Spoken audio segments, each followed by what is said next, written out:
All right. We read all about you on your about, James, so you're introduced. If you guys are ready to have a breakfast of WHO word salad, I would really love to just dive into the an introduction to your new fascist overlords. Is that something that you folks might be ready for? Because this is going to be brutal. This is going to be absolutely brutal. Well, our chat is good, and they're ready, so. Brutal, I can handle. We can handle that. Okay. I did something to that one time, and I stopped it. I shouldn't go on. You guys want to hear anymore? Maybe I should do it too early. No, bring it. So, yes, they are. Okay, let James talk. He's going to put this. The floor is yours, my dear friend. Okay. Feel free to interrupt and give opinions and all that sort of stuff. I'm going to share my screen, if that's all cool. Absolutely. Okay. So what we're talking about is the latest version. I hope everyone can see this. The latest version of. Oh, it's a mouthful. Like I said, get ready for word salad. The World Health Organization back in April had their 5th meeting of the drafting group of the Intergovernmental Negotiating Body to draft and negotiate a WHO Convention agreement or otherwise international instrument on pandemic prevention, preparedness, and response. And even though they did a good job of hiding it, I think they were busy having a nice argument. And what happened in that meeting, which was at the beginning of April, is they said, okay, look, everybody, calm down. We're not getting anywhere.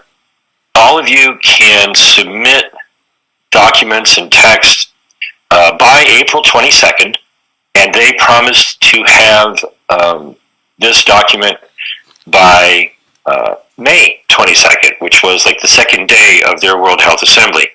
And they did provide an unedited draft of it, which I've been reporting on for about 10 days or so. And on Friday, which I think was the 2nd, they finally officially published the Bureau's text of the WHO Convention, Agreement, or other international instrument on pandemic prevention, preparedness, and response. I call it the Hookah Plus because they got to be smoking something if they think we're going to go for and so the first 2 words of this, the Bureau's text, should tell you everything that you need to know about what's going on here. They're building a better bureaucracy, a better and bigger and stronger and more powerful self-serving bureaucracy. And there's a lot here. There's really no way, even in 2 hours, we're going to get through all of this. But what I would like to do is give a quick summary of, in the table of contents, Chapter 1. We'll just skim the sugary sweet propaganda. And so I don't want to give anybody diabetes, right? But they start out with the use of terms, right? Genomic sequences, infodemic. All right, you're in the media, Michael. Infodemic means too much information, okay, including false or misleading. But that also, by the negation of that actually says, well, we don't want to give you too much true information either. It just says it means too much information. So that actually gives them authority to withhold some true information. It doesn't say, like, Perry Mason, tell the truth, the whole truth, and nothing but the truth. Right? Oh, that causes confusion. Okay. They have a One Health approach, which, we're going to touch on it a little bit. The definition of a pandemic, right, means global spread of a pathogen or variant that infects human populations with limited or no immunity through sustained and high transmissibility. Here comes the salad. From person to person. Oh, wait a minute. From person to person. So, not from animal to person, but, they got to fix their definition. Overwhelming health systems with severe morbidity and high mortality and causing social and economic disruptions, all of which require effective national and global collaboration and coordination for its control. All right, well, everybody's been saying that we've been in a pandemic for the last, couple of years. Overwhelming health systems with severe morbidity and high mortality. So 0.00 something percent over the past couple of years would have been defined as high mortality. right? Here's what this thing is all about. Pandemic-related products. Oh boy. This document is not a treaty about people's health. This is a venture capital prospectus for investors. Wow. It's products that may be needed for pandemic prevention, preparedness, response, and or they added the and or recovery.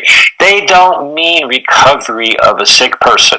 That is not what that word means. They're not defining it, but if you understand the way they use it, recovery means recovery of your healthcare system. Okay, which may include, without limitation, diagnostics, stick something up your nose, therapeutics, give yourself some run, death, scare, or midazolam, medicines, it doesn't say natural medicines, vaccines, personal protective equipment, syringes. What do you do with syringes? What are those for? And all right, maybe some oxygen. Okay, great. Well, I'm going to try to take the oxygen out of the room. Persons in vulnerable situations. Universal health coverage means that all people have access to the full range of quality health services they need. Ooh, am I going to get some chiropractic and acupuncture and herbal tea and aromatherapy and massage therapy and maybe some rolfing and everything? No, I don't think that's what they mean, right? When and where you need, without financial hardship. Oh, they're going to give it to me for free. That sounds really good. I like that. I'm being facetious. Right? It covers the full continuum of, what's an essential health service? Right? From health promotion. Now that sounds really good, and I wouldn't mind digging a little deeper into all of that. Okay, so the objective and the scope, we're going to go blowing past. Article 3, respect for human rights, sovereignty, equity, solidarity, transparency, accountability. They give you some options. This one is confusing. Common but differentiated responsibilities and respective capabilities in pandemic prevention, preparedness, response, recovery of health systems. Okay? This is an investment in your health system, right? Recovery of health systems. Or, I kind of like option C, right? Don't include that. Two options are presented in option 8. One Health. Now, I don't know if everybody here is down with what One Health is. Here's another helping of word salad. Multi-sectoral and transdisciplinary actions should recognize the interconnection between people, animals, plants, and their shared environment, for which a coherent, integrated, and unified approach should be strengthened and applied with the aim, are you asleep yet? Applied with the aim of sustainability, balancing and optimizing the health of people, animals, and ecosystems, including through, but not limited to, by giving attention to the prevention of epidemics due to pathogens that are resistant to antimicrobial agents and zoonotic diseases. Here's what they want. They want to find boogeymen pathogens under every rock, everywhere you can imagine, as a One Health approach, just fearmonger and scare everybody the way they have over the past 4 years. Okay, so they got inclusiveness, science and evidence. Really, evidence. They don't seem to really want to look at evidence. Here you go. All right, who's your daddy? Who's your boss? Central role of the WHO as the directing and coordinating authority on international health work and the leader of multilateral cooperation in global health governance. WHO is fundamental to strengthening, here you go again, pandemic prevention, preparedness, response, and recovery of health systems, not of people, not health of people. Don't let that trick you. And here's one to wrap up chapter 1, proportionality. Public health decisions for preventing, preparing, and for responding to pandemics should be proportionate, such that the benefit of measures implemented outweigh their costs. Is there actually something in here that I could agree to? That you're supposed to look at the risk and the benefit and not just do what they tell you, but analyze it as to whether or not it's worth it? Okay? Now, there's a world of things in here in chapter 2, and let's see if this will work for me.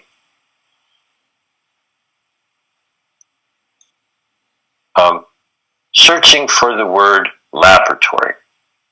Okay? Parties shall take actions to strengthen laboratory biosafety, to prevent misuse and advertent laboratory release of pathogens. The parties shall cooperate with one another and with the support of the WHO to strengthen and maintain public health laboratory and diagnostic capabilities. That is what this is all about. Here's another one. On page 9.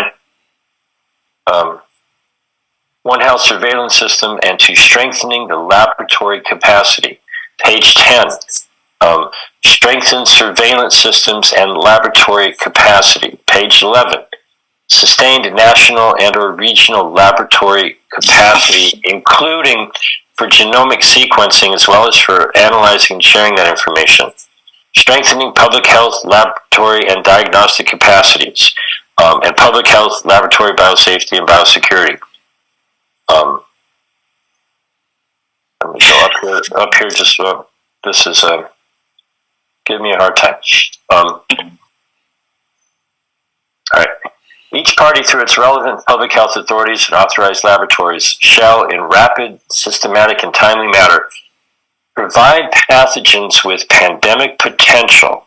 I think that actually means potential to turn a profit from early infections due to pathogens with pandemic potential or subsequent variants to a laboratory recognized or designated as part of an established WHO coordinated laboratory network. WHO coordinated laboratory network on page 20. Right? Access shall be accorded expeditiously by the laboratory recognized or designated as part of an established WHO. Oh, you got an independent lab. You're out of luck, buddy. Right? We want an established WHO coordinated laboratory network. Page 30. Strengthening of health systems and laboratory capacities. Page 36. Laboratory leakage. I haven't heard that phrase before. Laboratory leakage. Okay, I've heard of lab leak, but laboratory leakage. It sounds like anal. Sounds like the side effect of anal leakage. From some of the side effects of these weight loss problems. Okay, and so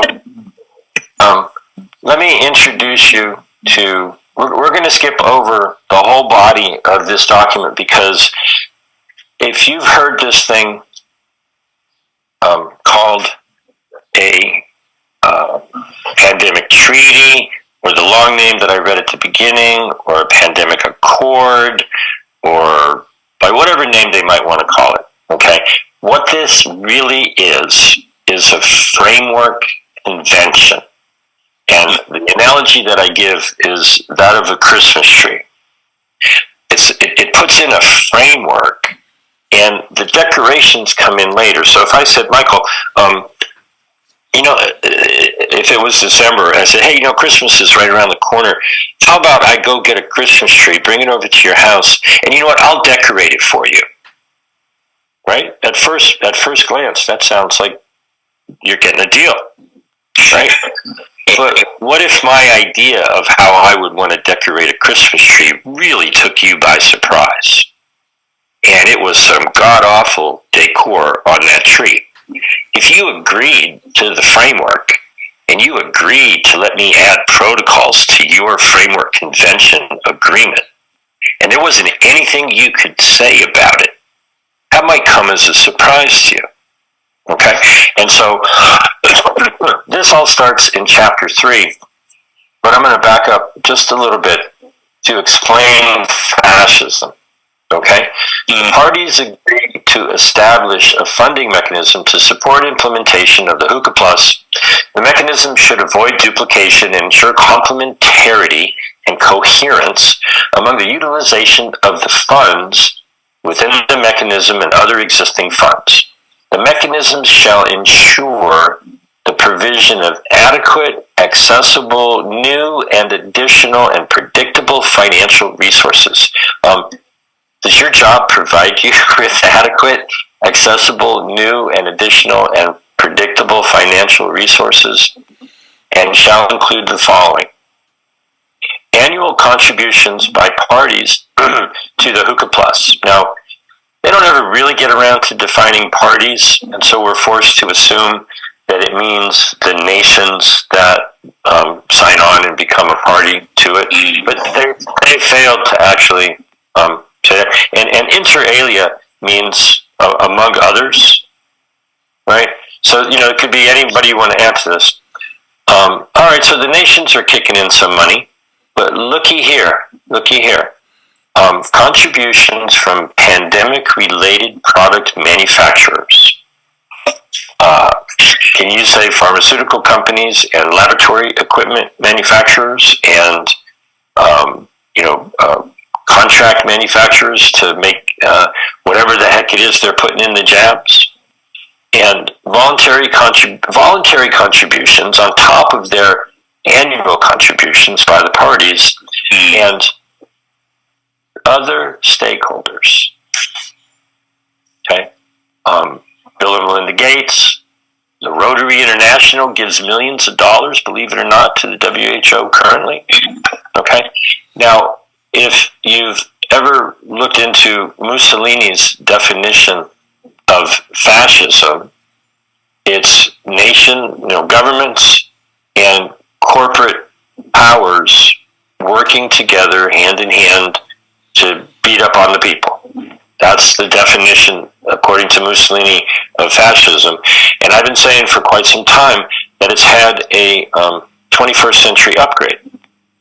All of the non-government organizations, the foundations, charities, that sort of thing, people call it whatever they want to call it, 5013C organizations, they have a stake in this. They're stakeholders. And, generally, when you take a stake in an organization, you're talking about money. And so this is what they're talking about utilizing to pour money into the operation of this framework convention agreement. And so I'll get into chapter 3. And so the conference of the parties is, established.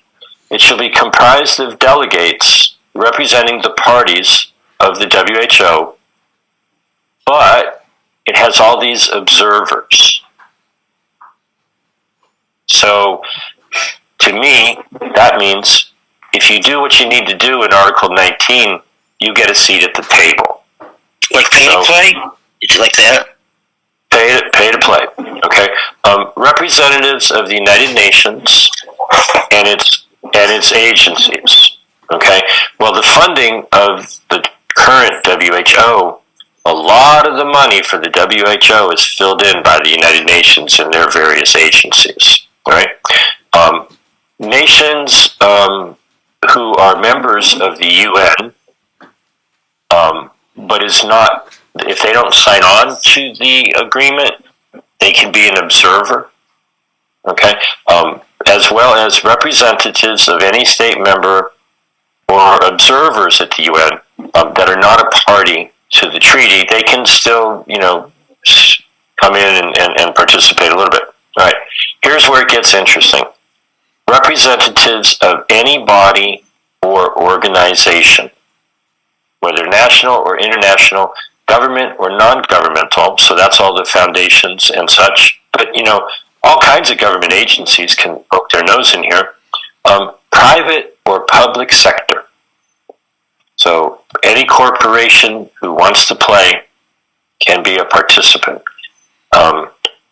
Provided that the observers would be admitted upon formal application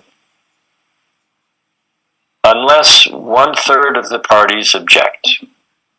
So you got to kiss some butt. You got to get everybody to let you in the game. This is George Carlin. It's a club and you ain't in it.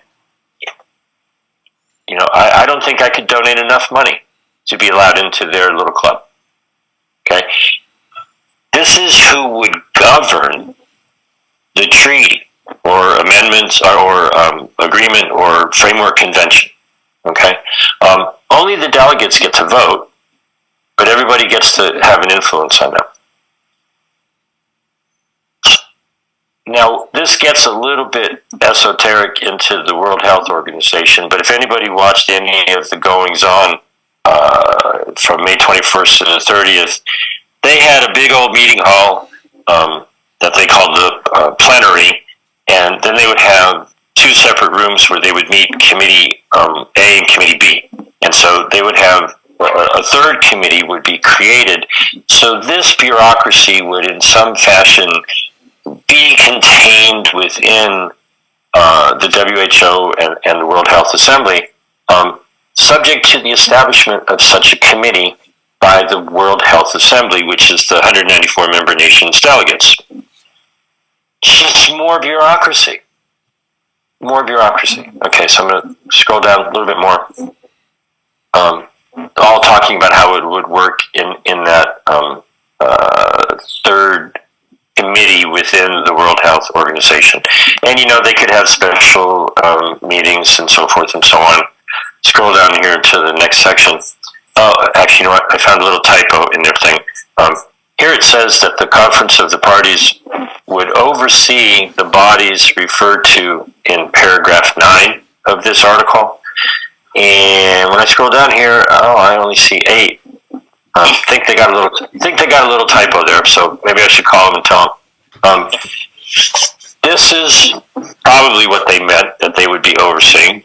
So, who's your daddy, right?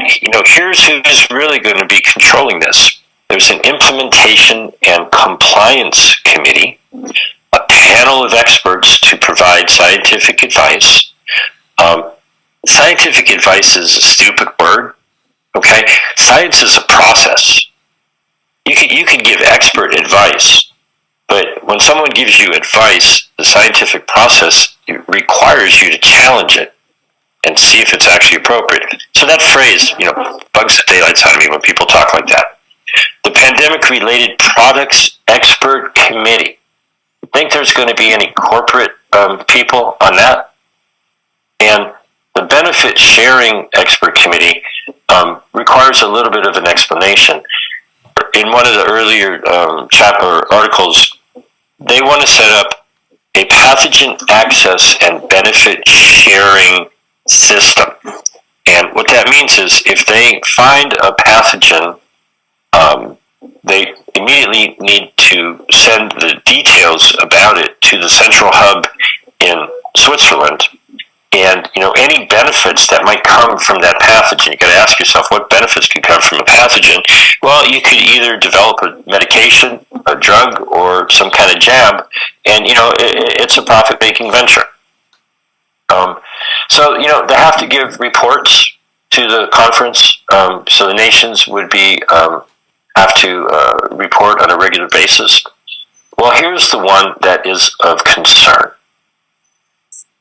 Information on legislative, executive, and administrative measures, good practices, or other measures taken to implement this. Now, that one sentence is part of the reason why I'm encouraging everyone to be clear that this treaty or framework convention, this will shock you, and don't think that I've gone over to the dark side. But Tedros has been saying over and over and over that this agreement will not take away national sovereignty, and I agree with him.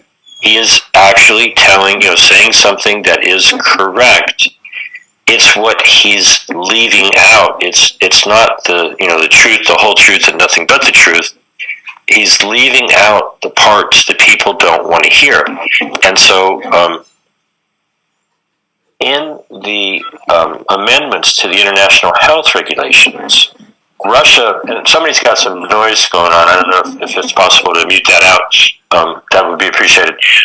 In the amendments to the international health regulations, Russia proposed an amendment to Article 4 that essentially says all of the nations will be obligated to pass legislation that would empower a government agency called the National IHR Focal Point to be given the authority to implement whatever the WHO says.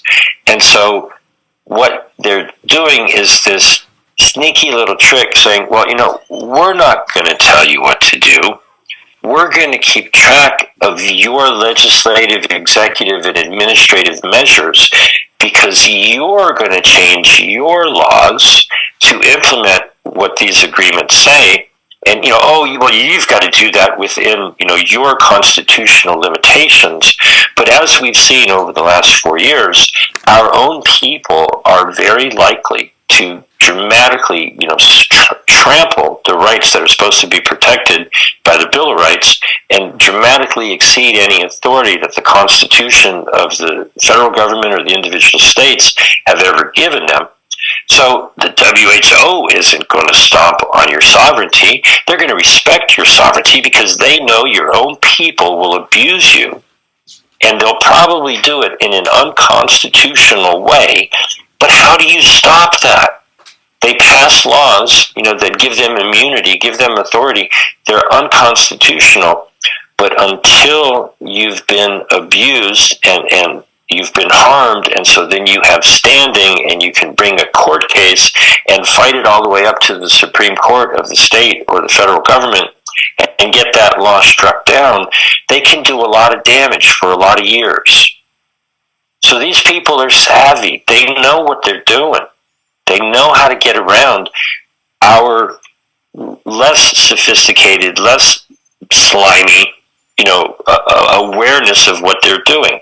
These guys are good in a bad way, meaning, they know what they're doing, they know how to work around the law, and so when people say things like, oh, the treaty is attacking our sovereignty, no, not really. It really isn't. It's getting our own people to abuse their fellow Americans or any other nation. Very, very sneaky. If anybody says that this treaty is an attack on sovereignty, it's not.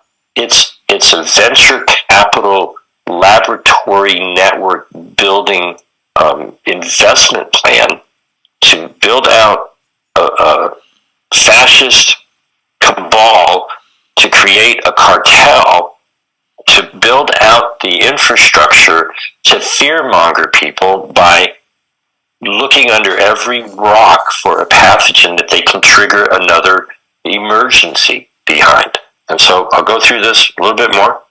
They want to have their implementation and compliance committee. Now, I have to admit, this one was a little bit surprising to me. A lot of people are out there saying, they're going to sanction nations and WHO is going to force everybody to do everything. But you got to realize, this is not where they're going to make people take jabs or drugs or lockdowns or any of that stuff. You're not going to find that in this document. And a lot of people, unfortunately, who are on our side, have been saying that, the treaty's going to do this, the treaty's going to... No, these people are sneaky. They're hiding all of that in the proposed amendments to the international health regulations, and the fact, with what I said earlier, that they're going to get your federal, state, or local governments to be doing their dirty work for them. So what this says in here is kind of interesting. Okay. The Implementation and Compliance Committee shall be facilitative in nature. Oh, we're here to help. And they'll function in a manner that is transparent, non-adversarial, and non-punitive. So if anybody says, they're going to be sanctioning people, that's not really how crony capitalism and fascism works. If you pay to play, the funding will head in your direction. So it's all going to be a bunch of friends greasing each other's palms. It's all going to be, you're in the club, let's get you a contract. And if you go along to get along, more money will flow into your nation or your corporation or your foundation or whatever you've invested in.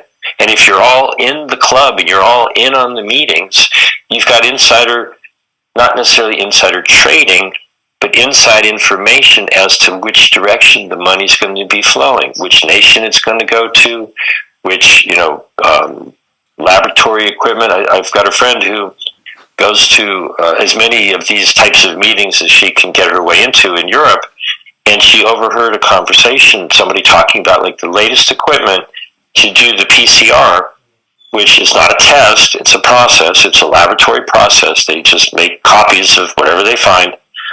And they said, these machines, cost over $100,000, but they can do thousands of, they can process thousands of samples at 13 cents a piece. And so if you've paid 100,000 plus for that kind of equipment, you can charge more than 13 cents. God knows how much you might be able to make for each sample that's been processed. You need throughput.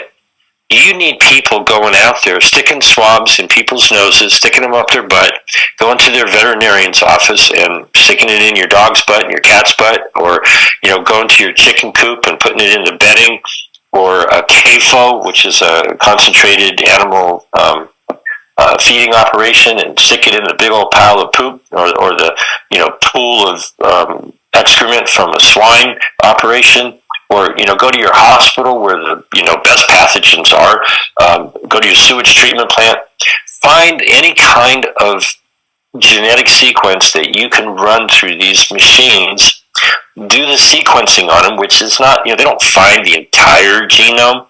They find a little snippet, and they pretend with their computer programs that they've modeled, some new pathogen. Oh, we found some new meat. Hey, let's go down the LA River and see what we find.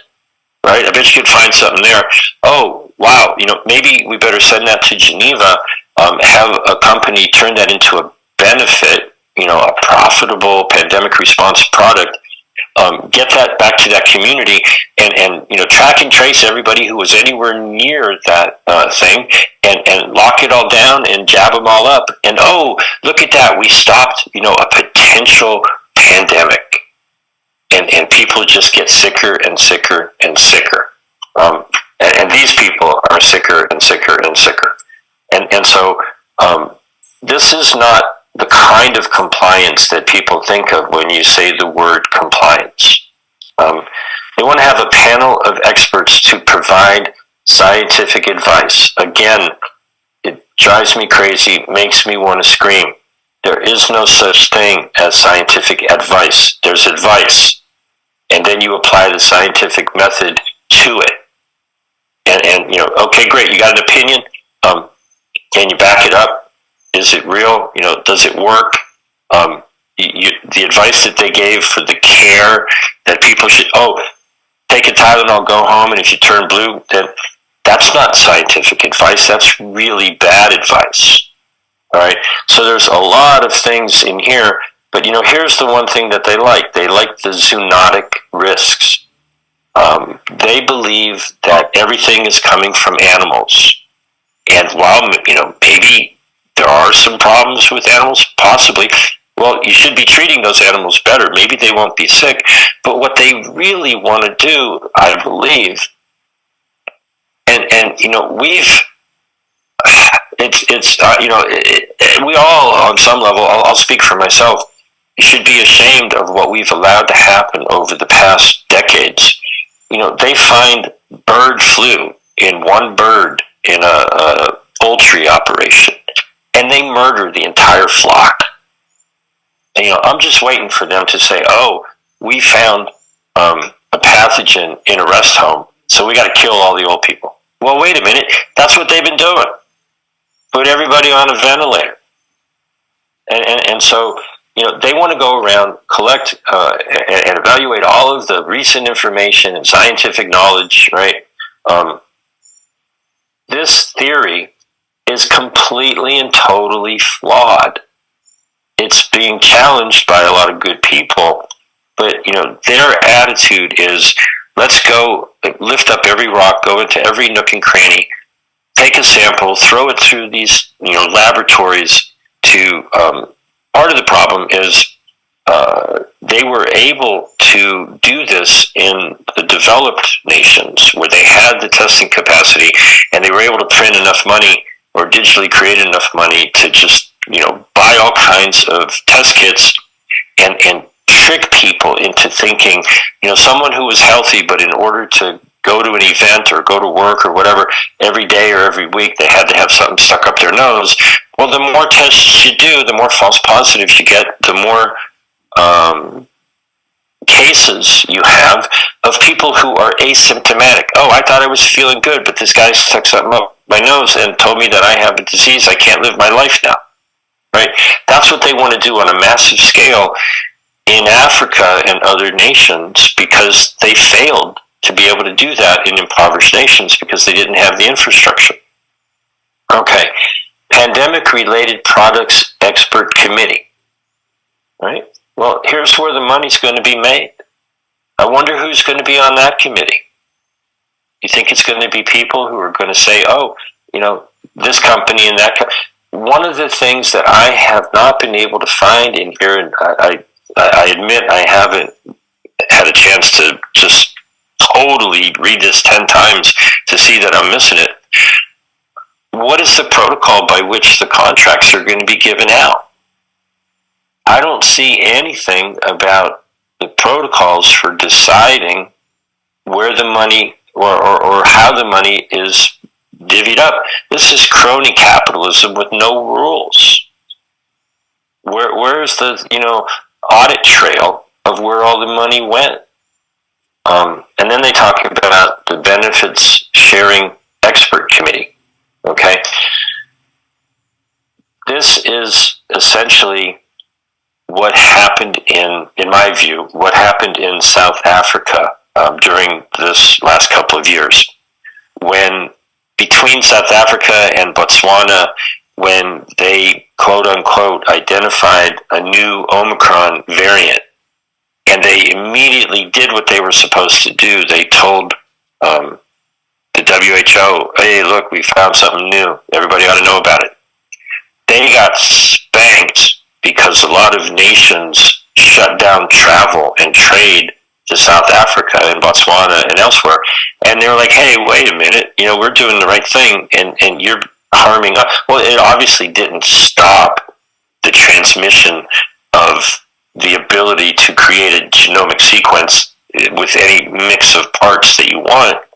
And so they have been pushing for, now wait a minute, we sent you the genomic sequence, and Pfizer and Moderna made boosters based on that information. And it's like, well, if you want, nations to share this, I think ridiculous information, and you're going to profit from it, you got to share some of those benefits. And so, basically they want 20% of all of the products to be kicked back to the WHO. And so, moving on, Article 26, the secretariat. Fancy word for secretary, okay, really, I believe. But these are the bureaucrats. These are the ones who are really in control. This is the WHO's deep state. And so option number one is, the secretariat, WHO, just let the WHO do it. Or, oh my goodness, right? I'm just going to go through this because this is bureaucracy central. The Secretariat for the Hookah Plus is hereby established. The Secretariat functions of the Hookah Plus shall be provided by the WHO, which sounds, very similar to what the previous option said, in cooperation with the Food and Agriculture Organization of the United Nations, FAO, the World Organization for Animal Health, which I kind of like their acronym, it's WOA, and the United Nations Environment Program. The heads of the respective organizations will determine the modalities for their cooperation, discharging the Secretariat functions under the agreement. Such modalities shall be provided by the Conference of the Parties at its first session. Oh, you don't get to know what the rules are. They'll make it up on the first session. So you got to agree to this before you find out what they're doing. Now, these four groups, the WHO, the FAO, the WOA, and the Environmental Program, they refer to that as the quadripartite. It would be to provide administrative and logistic support for the purpose of the implementation of this agreement and to make arrangements for the sessions of the conference of the party, to transmit reports and other information, to provide support for the parties, particularly, and there's a lot of this, particularly developing country parties all throughout this document. And I'll make a bad joke here about economies in transition. In implementing the WHO CA+, including the compilation and communication of information required in accordance with all the provisions, to prepare reports, cooperate and coordinate with the UN, and to perform any other functions. So we're just talking about massive bureaucracy with all of these various organizations. They want it to be in alignment with other agreements. Here's where it gets a little bit interesting. There's a concept in these types of agreements called reservations or rejections, where, we agreed to this for the most part, but not that part. And so they either want to say, nope, take it or leave it, all or nothing. Or maybe one of the articles will specifically say that you could reject it. Now this one is just really weird. Yeah, you can make reservations, but they can't be incompatible with the object of it. So, that's almost a contradiction in terms. Confidentiality and data protection, while this sounds good, right? This actually is as non-transparent as you can imagine. Any exchange of data shall respect the privacy. This could give them the opportunity to say, oh, well, no, we have to respect privacy. We can't tell you stuff. Here's where we start getting into some of the things that are concerning. I mean, not that all of that wasn't. If a nation were to join, they're in for 2 years. Can't leave. Right? Hotel California. You can't check out. You can give a notice, but it won't take effect until 1 year later. And so everybody who wants in is in for at least 3 years, or so it seems. Only the delegates from the nations vote. Now here's where I feel that the Christmas tree analogy is what's important here. They can amend this document after the fact. And down here, this is a little bit of a contradiction in terms, I believe. An amendment adopted in accordance with paragraph 3 shall enter into force on the 90th day, blah, blah, blah, blah, blah, after the acceptance of 2/3 of the parties. And here it says, after the date in which the party deposits its at the depository. So a little bit of confusion there. They can add annexes to it as well. And so I'm going to scroll all the way down to the bottom. The last thing here says several member states have proposed text for or suggested the inclusion of annexes, but they're not here. Where are they? And so some articles that I've seen online have said that there's actually a 208-page document, which is a compilation, which would have all of those annexes in there. And so coming back up here, this is the thing that led me to the Christmas tree analogy. They can add protocols to this, and there's nothing in here that I see that gives anybody, any nation, the opportunity to reject them. Okay? And it also says, let's see if I can find it.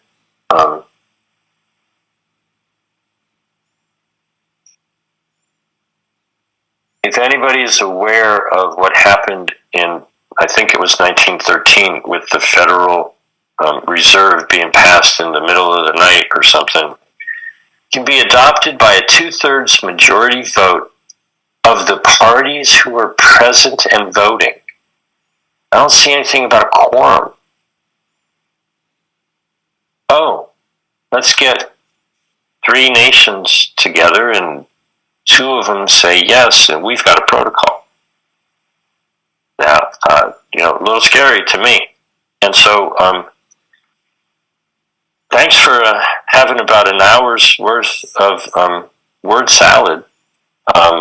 My concern about what's going on here is none of this is about actually making people healthy.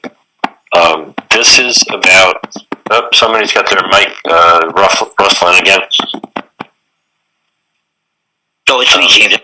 It's fine. It just makes a noise sometimes.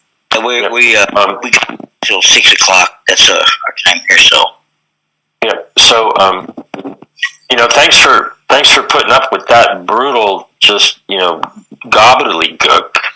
And so one of the things that somebody said to me in a message, and they meant it in a nice... Pardon me?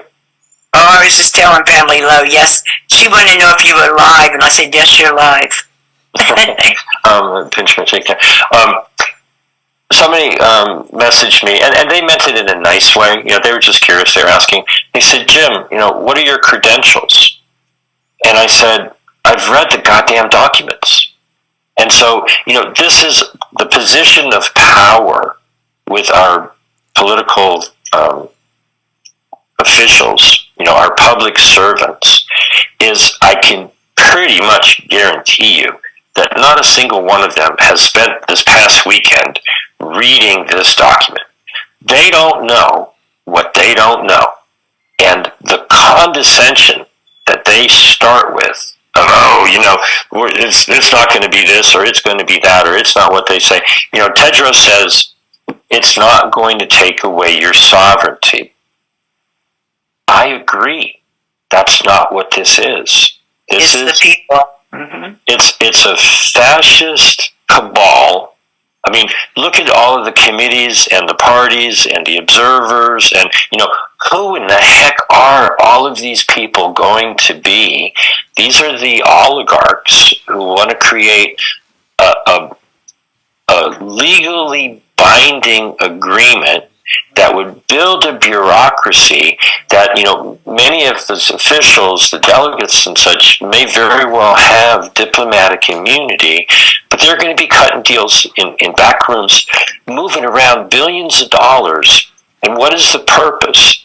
The purpose is to have laboratory capacity so that they can have teams of people sticking swabs wherever they can to bring it back to the lab, get that throughput going on these high-tech machines that can do all kinds of PCR processing. It's not a test, right? Doesn't mean you're sick.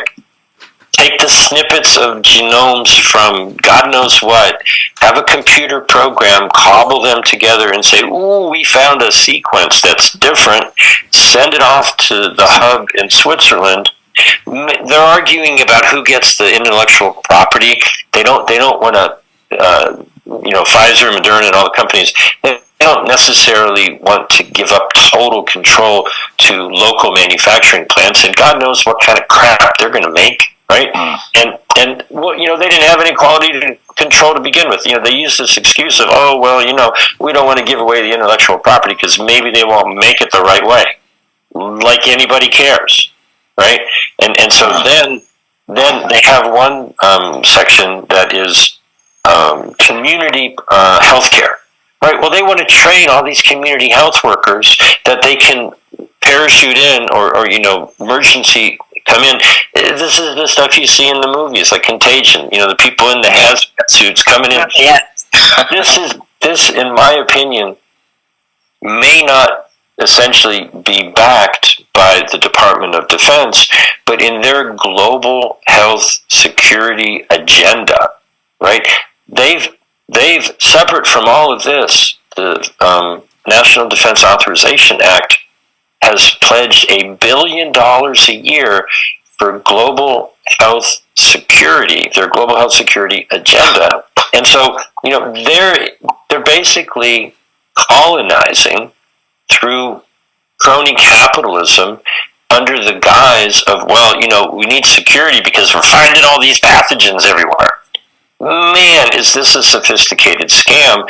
And so the reason why I'm pushing to get people to pay attention to this now, if all of the smart people here take the time and look through this document and understand what it is, I can guarantee you that the people who are supporting it don't even know what they don't know what they're supporting. Wow. The WHO is so good. This has got there's nothing in here that says, oh, a person is sick, and so you have their doctor work with them, and you make all these, things available. No, it's drugs and jabs. Testing drugs and jabs. Put a circle around. Do a ring, and make sure nobody can leave. Track and trace everybody. Oh, wait a minute. There's a little bit of an uprising in Hong Kong. I wonder if we can find any pathogens in Hong Kong.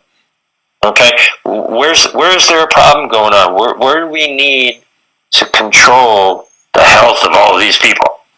Okay, everybody needs to pay attention. I have faith that regular people can read these documents, as brutally bureaucratically dense and mind-numbingly, food salady they are.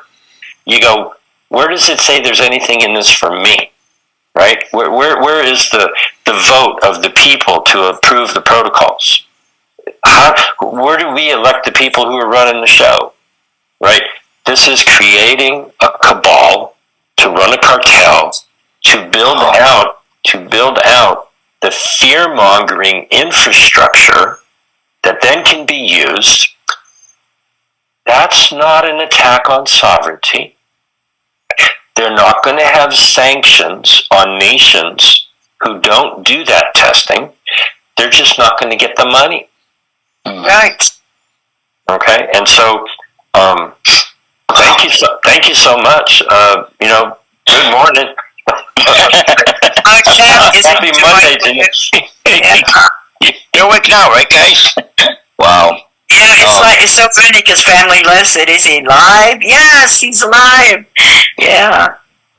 As long as I can possibly be, I plan on being alive. Being alive, I know we're all there, right? I have one question. Yes. Was there a line that they took out that did kind of sort of bring the human element, the compassion element in? They crossed off.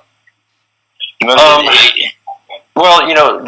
the first part of it is sickeningly sweet, propaganda. It talks about sovereignty and human rights and equity and all that sort of stuff. And see, here's where, if I can get this point across, thanks for the question.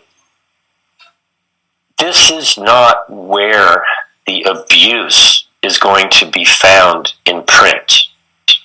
Okay? If you look at the proposed amendments to the international health regulations, they have been completely silent since December. All of those documents were submitted by September 30th. This is not the agreement that we just went over, right?